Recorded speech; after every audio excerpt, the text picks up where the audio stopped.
Pasti pernah kan kita ngerasain ini, punya ide yang kayaknya brilian banget, capek-capek bangun produknya, gagal total.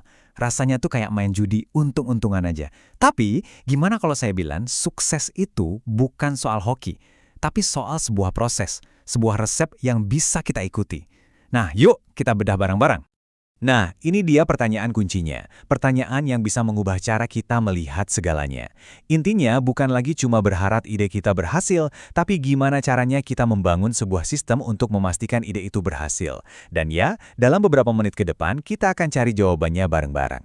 Oke, langkah pertama dari playbook ini adalah kita harus jadi detektif.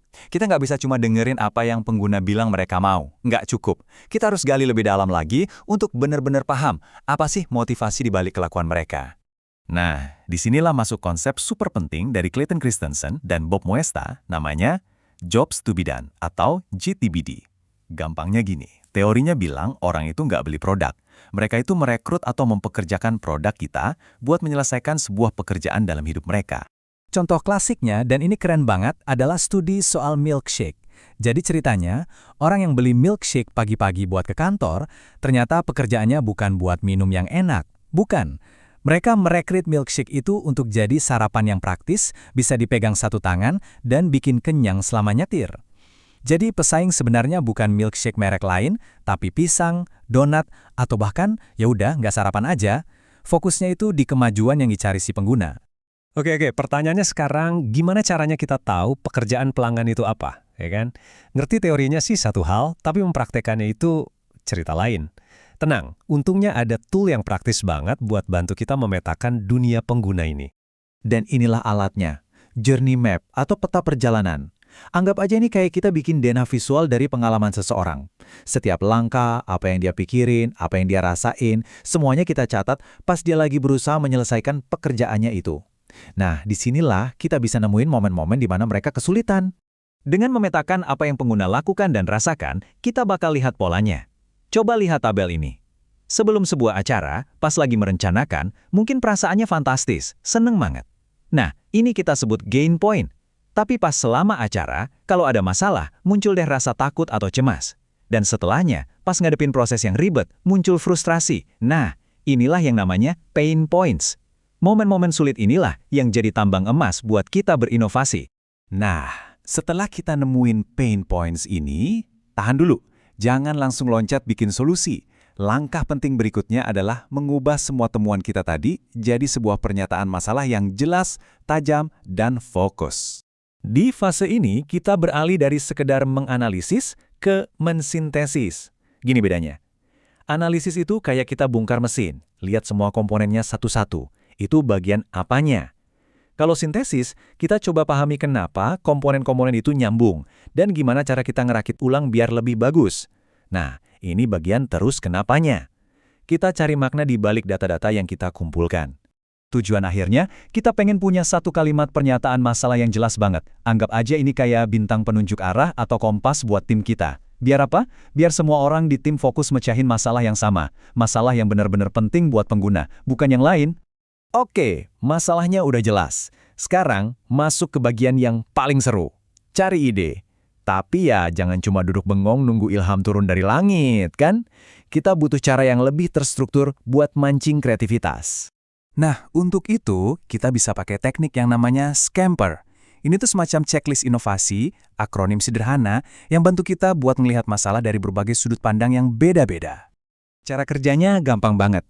Tiap hurufnya itu pemicu pertanyaan. S itu kali substitute, apa yang bisa diganti. C itu combine, apa yang bisa digabung. A itu adapt, M itu modify, dan seterusnya. Dengan ngejawab pertanyaan-pertanyaan ini, kita tuh kayak dipaksa buat mikir out of the box dan nemuin solusi-solusi yang mungkin nggak kepikiran sebelumnya. Punya banyak ide keren itu bagus, tapi nggak cukup. Inovator yang jago itu tahu mereka harus ngetes asumsi mereka secepat mungkin dan semurah mungkin. Jangan sampai udah keluar duit banyak baru sadar idenya salah. Kutipan ini ngena banget kan? Ngebongkar sesuatu yang udah jadi itu biayanya mahal, baik secara uang maupun batin. Udah kadung sayang soalnya. Makanya, ngetes ide dari awal itu krusial banget. Prinsipnya, lebih baik gagal cepat dan murah. Nah, disinilah prototipe low fidelity atau low fiber peran. Ini tuh versi paling dasar, paling kasar dari produk kita.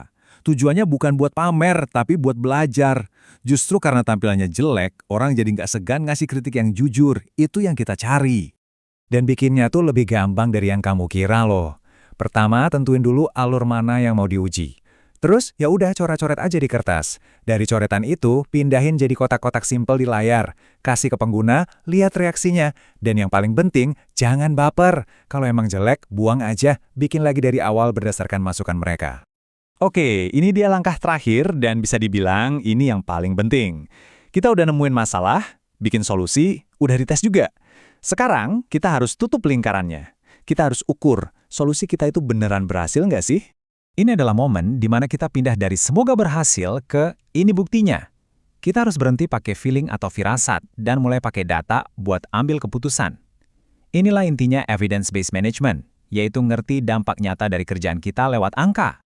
Terus apa yang diukur? Kita lihat metrik-metrik kunci atau KPI.